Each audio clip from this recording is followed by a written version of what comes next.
नमस्कार। स्वागत है आपका पीसीएस यात्रा के यूट्यूब चैनल पर। हम लोग इस वीडियो में बिहार बजट को कवर करेंगे 2025-26। लेकिन उससे पहले एक इन्फॉर्मेशन, सेम नेम से पीसीएस यात्रा नेम से ही टेलीग्राम चैनल है, उसको ज्वाइन कर लीजिएगा।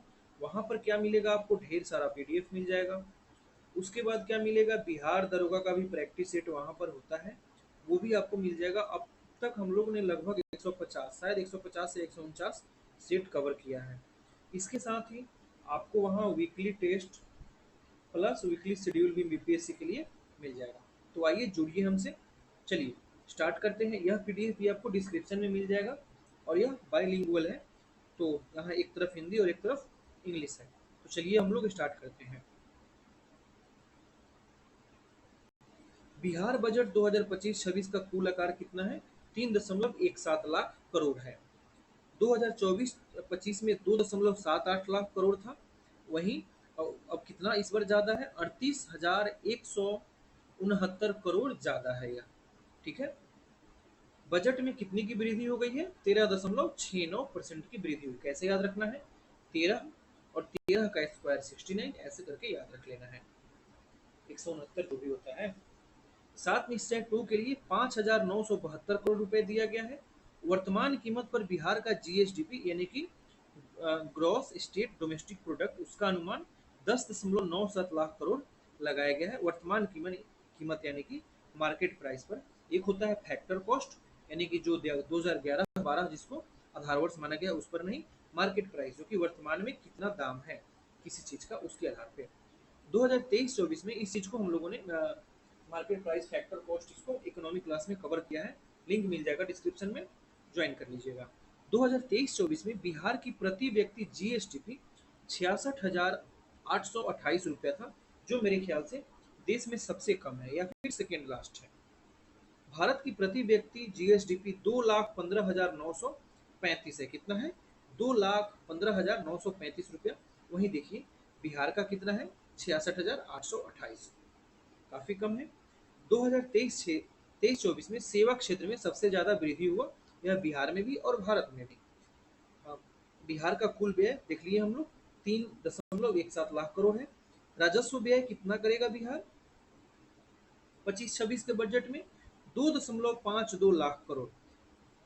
ठीक है, जो कि बजट का लगभग 80% है। वहीं पूंजीगत व्यय कितना करेगा?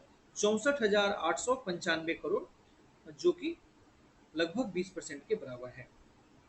बिहार सरकार को कितना कुल प्राप्तियां कुल होगा? लगभग 3,17,095 करोड़ की प्राप्तियां हुई है। वहीं राजस्व यानी कि प्राप्तियां का मतलब होता है एक रेवेन्यू प्राप्ति, जो रेवेन्यू से मिलता है, और एक होता है पूंजीगत यानी कि जो बिहार सरकार है वह कहीं और निवेश कर रखी है, उससे जो लाभ होता है। ठीक है। तो जो इनको मिलने वाला है राजस्व प्राप्तियां मेरे भाई, तो राजस्व प्राप्तियां कितना है? 2.6 सॉरी 2,60,831 करोड़ रुपए। वहीं पूंजीगत प्राप्तियां की बात करें तो यह कितना है? 56,263 करोड़। और कुल प्राप्तियां की बात करें तो वह है 3,17,995। राजस्व प्राप्तियां 2,60,831। पूंजीगत प्राप्तियां कितना है? 56,263 करोड़। राजस्व अधिशेष यानी कि सरप्लस, सरप्लस इसका मतलब क्या होता है? यानी कि एक्स्ट्रा जो कमाई हो गई, सरप्लस यानी कि किसी विशेष जब टैक्स वगैरह लगाया जाता है तो उसकी बात कही जा रही है। राजस्व अधिशेष कितना है? 8,831 करोड़, सॉरी 8,831 करोड़, जो कि टोटल जीडीपी का, बिहार के जीएसडीपी का 1% से भी कम है, यानी कि 0.8% है मात्र, 1% से भी कम है। तो इस बात को आपको ध्यान रखना है। बिहार का राजकोषीय घाटा कितना अनुमान है? राजकोषीय घाटा, राजकोषीय घाटा कितना अनुमान है? 32,718 करोड़, जो कि जीएसडीपी का लगभग 3% है। ठीक है। संशोधित अनुमान के अनुसार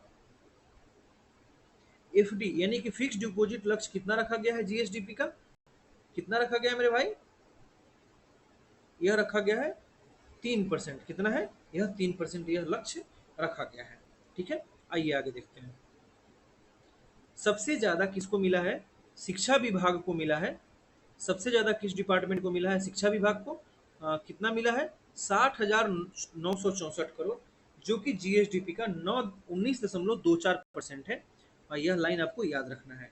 महिला सशक्तिकरण के लिए पटना में महिला हाट बनाया जाएगा।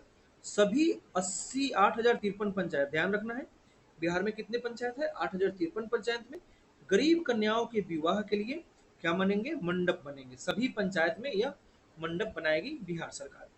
महिला चालक और कंडक्टर के साथ महिला विशेष बस सेवा शुरू किया जाएगा, जिसको हम लोग कहेंगे पिंक बस। क्या बोलेंगे उसको, उसको बोलेंगे पिंक बस। इसमें महिला कंडक्टर और महिला चालक होंगे। ठीक है, इसके बाद देखिए बिहार के सभी जिला यानी कि 38 जिला में पिंक टॉयलेट बनाया जाएगा। पटना में महिला प्रशिक्षकों के साथ जिम ऑन व्हील्स यानी कि मोबाइल जिम कह लीजिए, कुल में चलायमान जिम का ये चलाया जाएगा। कहाँ पर, ये सिर्फ काम किया जाएगा आपको पटना में। आगे देखिए, परिवहन निगम में महिलाओं को कितना परसेंट का आरक्षण, 33% का। अब तो बिहार सरकार ने महिलाओं को 35% का आरक्षण 36 कर दिया है। और टीआरई में सारे के लिए डोमिसाइल नीति लागू कर दी गई है, यानी कि बिहार के बच्चों को ही नौकरी मिलेगी। ठीक है, ई रिक्शा खरीदने पर महिलाओं को कितनी सब्सिडी दी जाएगी, लगभग शायद मेरे ख्याल से 50% के आसपास है। कामकाजी महिलाओं के लिए छात्रावास की सुविधा की बात बिहार सरकार ने अपने बजट में की है। ठीक है, वहां स्टेटमेंट में दे देगा सभी महिलाओं के लिए, तो यह बात गलत है। ठीक है, जीविका दीदी को आईआईएम कोलकाता के सहयोग से क्या मिल रहा है, उद्यमिता ट्रेनिंग, यानी कि ट्रेनिंग दी जा रही है उनको स्किल की। धार्मिक पर्यटन योजना की शुरुआत छठ पूजा से होगी, यानी कि जो अभी जो छठ पूजा 2024 में खत्म हुआ है, सॉरी 2025 में अक्टूबर नवंबर में छठ पूजा आएगा, उस समय से धार्मिक पर्यटन योजना की शुरुआत की जाएगी। बिहार कैंसर केयर सोसाइटी की स्थापना भी बजट में कहा गया है कि किया जाएगा। ठीक है, बेगूसराय में कैंसर अस्पताल बनाने की बात बिहार सरकार ने की है। उसके बाद देखिए 9 से 14 वर्ष के लड़कियों को एचपीवी का मुफ्त टीका मिलेगा। एचपीवी का मुफ्त टीका, एचपीवी मतलब ये शायद कोई वायरस से रिलेटेड है, मैं भूल रहा हूँ, इसको एक बार गो थ्रू करना पड़ेगा। प्रमुख शहरों में प्रवासी श्रमिक परामर्श एवं पंजीकरण केंद्र बनेगा, जो कि इंपॉर्टेंट नहीं है। सुल्तानगंज, रक्सौल, राजगीर में ग्रीनफील्ड एयरपोर्ट बनेंगे, यह बात है। लेकिन ग्रीनफील्ड एयर बाद में ग्रीनफील्ड एयरपोर्ट बनने की बात और जगह पे कही गई है, जिसको हम लोग जस्ट आगे देखेंगे। ठीक है, स्मार्ट सिटी योजना में पटना, नालंदा, मुजफ्फरपुर, भागलपुर बिहार में ये 4 शहर है जहां पर स्मार्ट सिटी की बात कही जा रही है। लेकिन इसके बाद बिहार शरीफ को भी शामिल कर लिया गया है। बिहार की सभी नगर पालिका यानी कि म्यूनिसिपैलिटीज को ओडीएफ घोषित कर दिया गया, यानी कि खुले में शौच नहीं करने की बात को नहीं होती है तो ओडीएफ घोषित कर दिया जाता है। ठीक है, गया के डोभी में जो औद्योगिक पार्क स्थापित किया जा रहा है, यह पूर्व पश्चिम गलियारे के तहत बनाया जा रहा है। भागलपुर में मौसम विभाग केंद्र बनेगा। सोनपुर जो कि सारण का एक शहर है, हरिहर नाथ मंदिर का विकास किया जाएगा। इसी सोनपुर को लेकर बीपीएससी ने नया जिला घोषित कर दिया था अपने क्वेश्चन में, मतलब जिला करके मिस प्रिंट हो गया था वो। ठीक है, आगे देखिए, लाल पहाड़ी जो कि लखीसराय में है, पुरातात्विक स्थल का विकास वहां पर किया जाएगा बिहार सरकार द्वारा। सारथी 4.0 के अंतर्गत बिहार देश में पहला राज्य बना है। सारथी 4.0 सबसे पहले कहाँ, बिहार में हुआ है। पिछड़ा वर्ग, अति पिछड़ा वर्ग, एससी एसटी, उनके लिए छात्रवृत्ति राशि कितनी कर दी गई है, अब 2 गुनी कर दी गई है। एससी एसटी छात्रावास सब्सिडी 1800 से अब कितना कर दिया गया, 3600 रुपये प्रति माह। अरहर, मूंग, उड़द की एमएसपी पर खरीद कौन करेगी, बिहार सरकार करेगी। प्रत्येक अनुमंडल एवं प्रखंड में कोल्ड स्टोरेज बनाए जाएंगे, यह बहुत ही अच्छी बात है।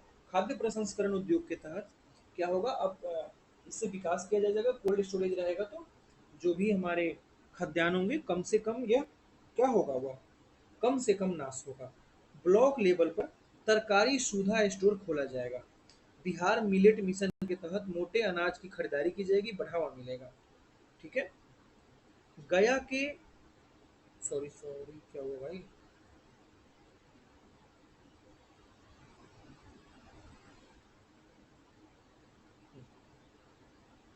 गया के टंगकूपा में मोटे अनाज का उत्कृष्टता केंद्र स्थापित किया जाएगा। कहाँ? टंगकूपा, जो कि गया में है। समस्तीपुर के पसुआ में गुड़ का उत्कृष्ट केंद्र, ये सब खाद्य प्रसंस्करण की चीजें हैं।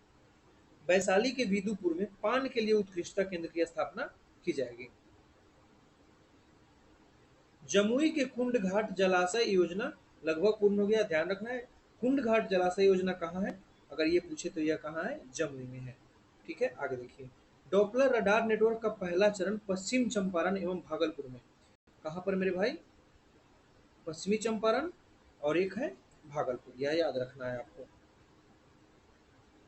जल जीवन हरियाली अभियान को COP28 दुबई में सहारा गया है, ध्यान रखना है। वह योजना कौन सा है? जल जीवन हरियाली योजना है। COP28 जो कि दुबई में हुआ है, उसमें इसकी सराहना की गई है। मुंगेर में बिहार का पहला वानिकी कॉलेज और अनुसंधान संस्थान बनेगा। बिहार क्लीन एयर ट्रांसफॉर्मेशन योजना के तहत 100 करोड़ रुपए आवंटित किया है। ठीक है, आगे देख लीजिए, थोड़ा ही और है।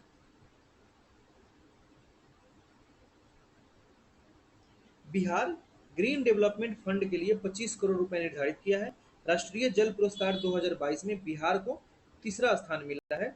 वाल्मीकि टाइगर रिजर्व को कैट्स मान्यता प्रदान किया गया है।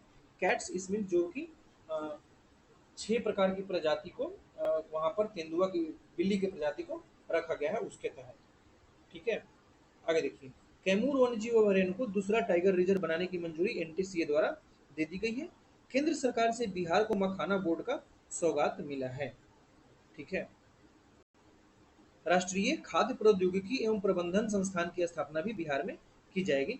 ग्रीनफील्ड हवाई अड्डा की स्वीकृति भी केंद्र की तरफ से मिली है। पश्चिमी कोसी नहर परियोजना को भी मंजूरी दे दी गई है। आगे ग्रीनफील्ड वाली बात है, तो बाद में 2-3 और जगह ऐड कर दिया गया। ग्रीनफील्ड एयरपोर्ट की परिकल्पना उन स्थानों पर शुरू से ही की जाती है जहां पर पहले से कोई एयरपोर्ट सुविधाएं नहीं है, उसको ग्रीनफील्ड बोलते हैं। यह ग्रीनफील्ड एयरपोर्ट की परिभाषा है। ये परियोजनाएं उन क्षेत्र में शुरू की जाती है जहां हवाई यातायात की मांग में उछाल देखा जा रहा है और पहले से कोई हवाई यातायात नहीं है। ठीक है, वैसे जगहों पर।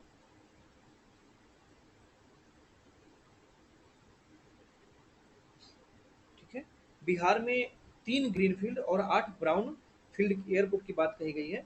राजगीर, भागलपुर, सारण, सोनपुर को में 3 ग्रीनफील्ड, इसके अलावा हम लोग सुल्तानगंज और पश्चिम चंपारण था शायद, उसको देख चुके हैं। ठीक है, तो इस तरह से हमारा बिहार बजट कंप्लीट हुआ। उसका ये इंग्लिश वाला पोर्शन भी है यहाँ पर, तो PDF अपने अकॉर्डिंग कवर कर लेना, 3-4 पेज ही है। अगर बजट से क्वेश्चन एक आता है तो यहीं से आएगा, वरना नहीं आएगा।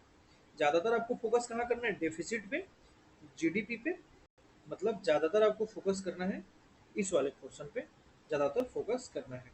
तो ध्यान रखिएगा, टेलीग्राम से जुड़ जाइएगा, PCS यात्रा के नाम से ही है। PDF आपको डिस्क्रिप्शन में मिल जाएगा। धन्यवाद।